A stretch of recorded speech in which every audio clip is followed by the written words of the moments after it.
Alright everybody, I got a quick diag for you.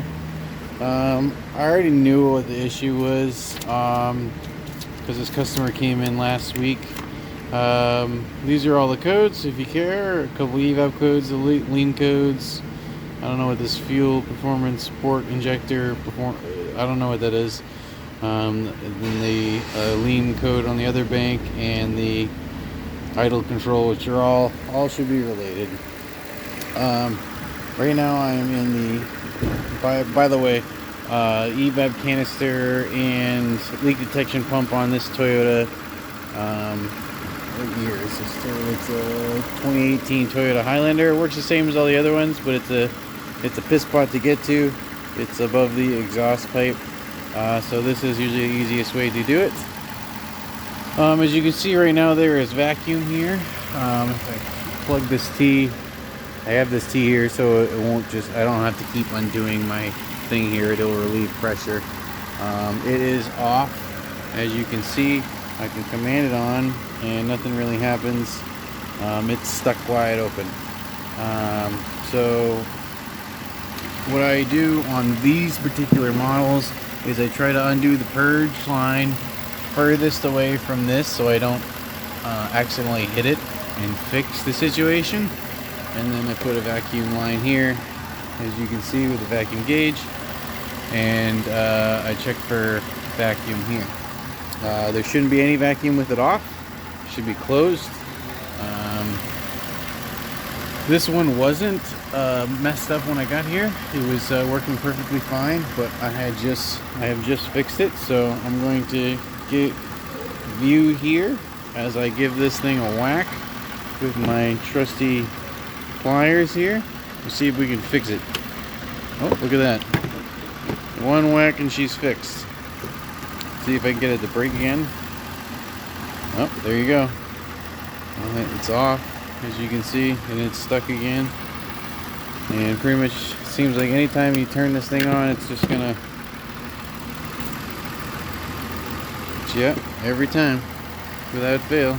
So if you got a Toyota Highlander, and well, the original problem, I'll go over the original problem. The original problem was that this customer went to the gas station, they filled up their car with gas, ready to go on a trip, and then the car wouldn't start. Which basically, if anyone knows anything about purge valves, if this is stuck wide open and then you fill the gas tank, gas vapor is going to go into the engine and flood the engine. Engine won't be able to start. It'll turn into a crank no start, and this is why. So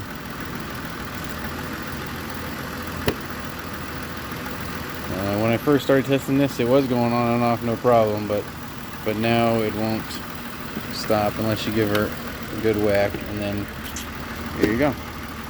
That's your issue. So easiest way to test them is right here on these cars. If you get a scan tool, it'll help.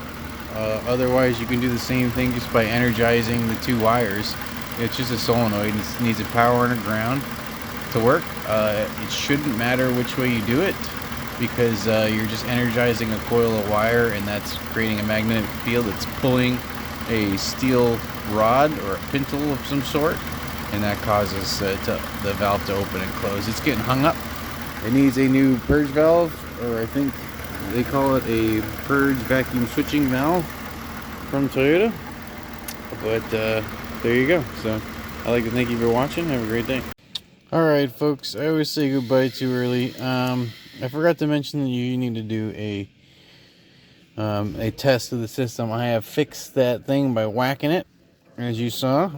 And, well, I shouldn't say fixed. I have stopped the leak out here. So when I go through and do an onboard system test of the evap system, this should pass no problem. First is atmosphere check, so we're at 29.5. And then I'll hit next. And at this point, you probably can't hear in the video, but I can hear that the vacuum pump is working. This is very crucial because smoking this would be a lot harder than just doing this test because of the way that the canister is. It has a 0.02 inch orifice tube, which means that the vent valve, when it's closed, is not 100% closed. There is a little bit of leakage. That's just how they do it. I don't know why specifically, but that's how they do it right now. So what are we at? 28.6 is the leak is the number, and then when we go to the next step, now we're doing what it says leak check. Well, now we needed to go down past what we saw, the 28.5 or whatever. I'll let it go down to 28 even. While it's doing that, I'll talk a little bit about this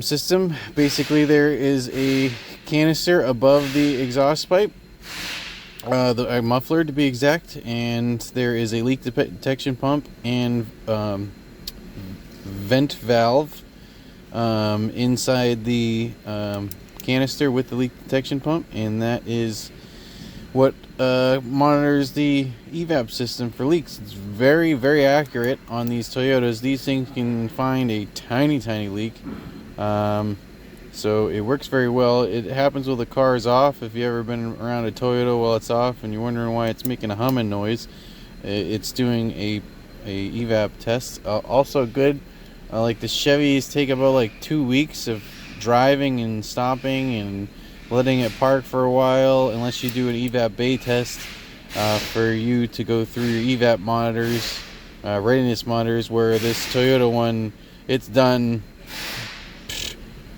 by tonight. It'll be done doing its checks. So, you know, that's always good. What else? You're wondering why I'm on the Solus right now. For some reason, the Autel over there didn't, on this particular Toyota Highlander, did not have this onboard test. So, Snap-on for the win again. I don't know if I heard it in the past videos, but this Solus is kind of growing on me a little bit. It really helps complete the circle of scan tools I have. So you can see here now we're getting down to that 28.6. We're almost at 28.5. I'm gonna pause this and just make sure it goes down. I'll bring you back when we're down past 28. Alright, and I want to mention here, if you're not full of gas like I am and you're somewhere else in the middle or whatever, this step is going to take longer. Thankfully I'm full of gas, so it didn't take that long. You can see now I'm definitely below where I was, because I didn't have -1 here in this bottom gauge, in this absolute was definitely at like 28.5, I think, which I should have paid attention, but I'm pretty sure that this is fixed. So right now we're doing vapor pressure. So this is the purge one. So it's basically slowly releasing pressure. I can actually put this in the graph if I wanted to. It's slowly release pressure through the purge valve by duty cycling it on. It's just checking to make sure that the purge valve is working. Does not check right now to see if it's leaking or not. It already did that. So then we got vacuum release right here. I guess that's just to make sure that the vent valve's good. This seems like an extra step that I haven't seen on other years, so that's good. And then we're going to repeat the 0.02 inch pressure check. That's doing it right now, and you can see the numbers that we were at before. So I didn't pay attention before, but 28.6 was actually the number, so we were well below that, and 0.8 was the number on the gauge. So this now passes the leak test big time. Actually, the purge valve might be stuck open now because it actuated it, but it doesn't matter. It needs a new purge valve. So I just wanted to go over this real quick because I think the last time I did one of these on the channel, it was actual leak, so you didn't see it full the way through. If you don't do this right and you've done this test and then you try to go back in, it won't work. You can see there's two options here, the automatic and the manual. Automatic takes longer than the manual. That's why I always do the manual, but the automatic, I believe, generates codes. So if you clear codes and then want to run it through, and the automatic also, if I'm not mistaken, should run it through the evap readiness monitors too. So I might be wrong on that, but it doesn't really matter. If the system's good and you're confident on your diagnosis, it should be no issue with that portion of it. So I just want to throw that a little bit in there. explain how these Toyota evap systems check for leaks. Leave a comment down below if you like the video, or leave a like, comment, tell me I suck, I don't care. Subscribe if you like me. Have a great day. Alright everybody, back on the Toyota. I just replaced the purge valve. I've cleared the codes. I'm going to go in and do a functional test, special functions, and I'm going to do automatic this time to see if earlier I was right. Normally you would read this, but I've read it enough times that I don't care anymore.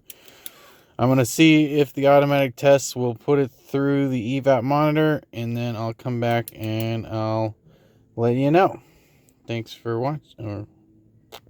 Alrighty, so I have done that test. It did pass with no codes. I am now checking the readiness monitors to see if what I said was true. I might be wrong. Put this in list view so it's not stupid. Yep, see, test complete. So that test will send it through the evap monitors if you're worried, if you're wondering.